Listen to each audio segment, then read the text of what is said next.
रूस पर नेटो के हथियार से हमला करने वाला था यूक्रेन। बहुत बड़ी खबर है। देखिए 24 फरवरी को जब ये युद्ध के 1 साल पूरे हुए थे, मॉस्को में बहुत बड़े हमले की तैयारी में था यूक्रेन।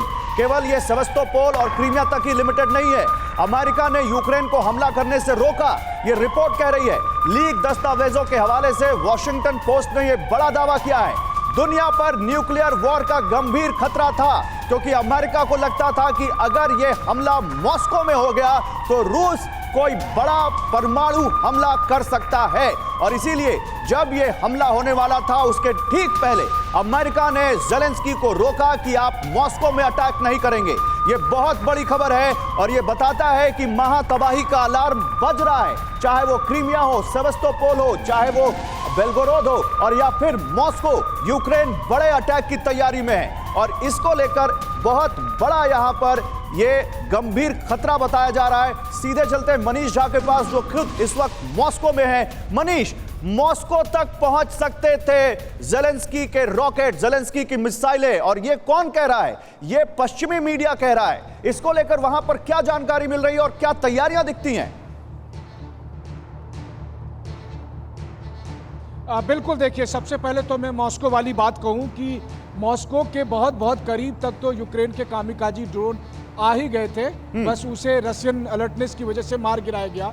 लेकिन मॉस्को भी खतरे से बाहर नहीं है। इसका मतलब यह नहीं है कि यूक्रेन की सेना मॉस्को के आसपास आ जाएगी। इसका मतलब यह है कि यूक्रेन की तरफ से इस तरह के इंडिविजुअल इंसिडेंट करे जाते हैं जिसे रूस की नज़र में आतंकी हमला कहा जाता है। लेकिन अगर आप कहें कि यूक्रेन क्या करना चाहता है, तो अभी अभी आपसे बात करने से पहले मैं रूस की आर्मी के एक बड़े लेवल के अधिकारी से बात कर रहा था और उनका कहना यह था कि यूक्रेन की कोशिश है कि वो क्रीमिया तक किसी भी हालत में पहुंचे, क्योंकि उनके लिए ये पॉलिटिकल नैरेटिव को सूट करेगा। और उन्होंने मुझे एक प्लान बताया कि यूक्रेन क्या चाहता है। उन्होंने बताया भी मुझे कि किस तरीके से वो ज़पोरिजिया से किस किस डायरेक्शन में आकर क्रीमिया तक आने की कोशिश करेगा और इस दुस्साहस की कीमत यूक्रेन को क्या कुछ चुकानी पड़ सकती है।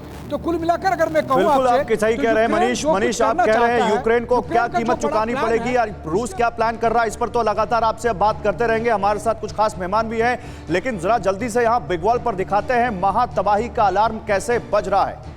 महातबाही का अलार्म कैसे बज रहा है जल्दी से आपको ये दिखाते हैं, क्योंकि कीव, सूमी, खार्किव, हर जगह कहीं ना कहीं एक महातबाही का अलार्म बजता दिख रहा है। और ये कहां पर जाकर ये फट सकते हैं बम, ये भी आपको जरा बिग वॉल पर दिखाते हैं। ये देखिए, ये यूक्रेन के शहर हैं, कीव राजधानी, सूमी, खार्किव, ये सब उसके रूस के बॉर्डर से लगते हुए शहर हैं। ये ब्लैक सी के पास रूस का एक शहर है, समंदर से लगता हुआ नोवरोसिस्क, जहां पर एक बड़ा पोर्ट है। और इसके अलावा मॉस्को, इन 2 जगहों पर हमले का प्लान था 24 फरवरी 2023 को यूक्रेन का, जब इस युद्ध के 1 साल पूरे हुए थे।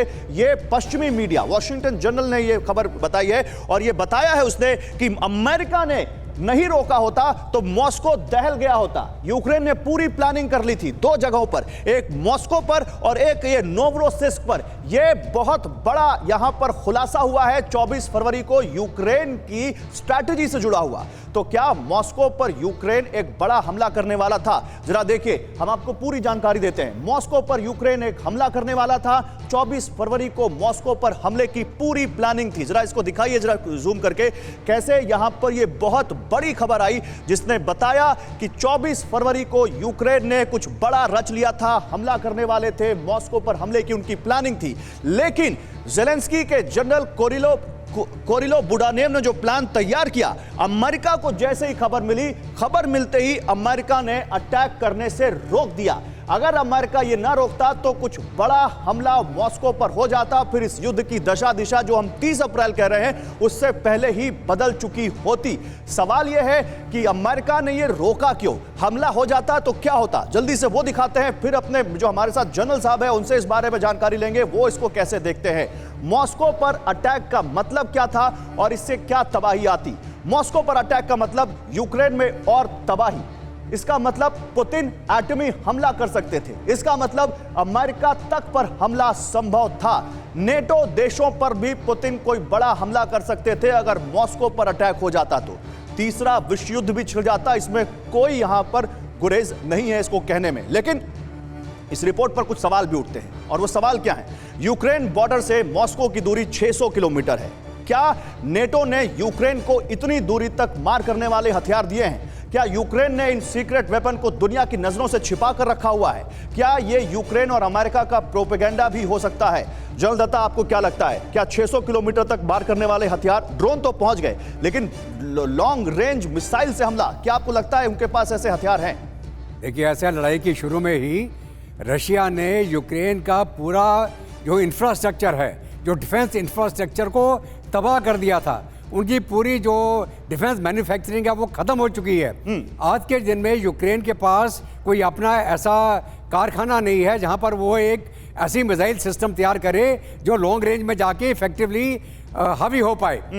फिलहाल यूक्रेन कुछ हथियार बाहर के मुल्कों से बनवा के मंगा रहा है, जहां पर कि यूक्रेनियन इंजीनियर वहां पे जाके काम कर रहे हैं और वहां से आ रहा है। लेकिन अमेरिका और नेटो का ये डर था कि अगर वो सिर्फ डिफेंसिव हथियारों के अलावा कोई ऑफेंसिव हथियार यूक्रेन इस्तेमाल कर लेगा, जिसमें कि ये जाहिर हो जाए कि ये हथियार अमेरिका या नाटो ने दिए हैं, तो रशिया उसको नाटो के द्वारा डायरेक्ट अटैक ऑन रशिया मानेगा और उसका जो काउंटर आएगा रशिया की तरफ से वो ऐसा हो सकता है जिसके बारे में इन्होंने सोचा नहीं। इसलिए अमेरिका ने और नाटो ने यूक्रेन को बोला, आप कोई भी लॉन्ग रेंज हथियार हमारे द्वारा दिया हुआ इस्तेमाल पहली बात तो नहीं करेंगे और दूसरा आप डिफेंस के अलावा ऑफेंस के अंदर नहीं जाएंगे। ठीक है।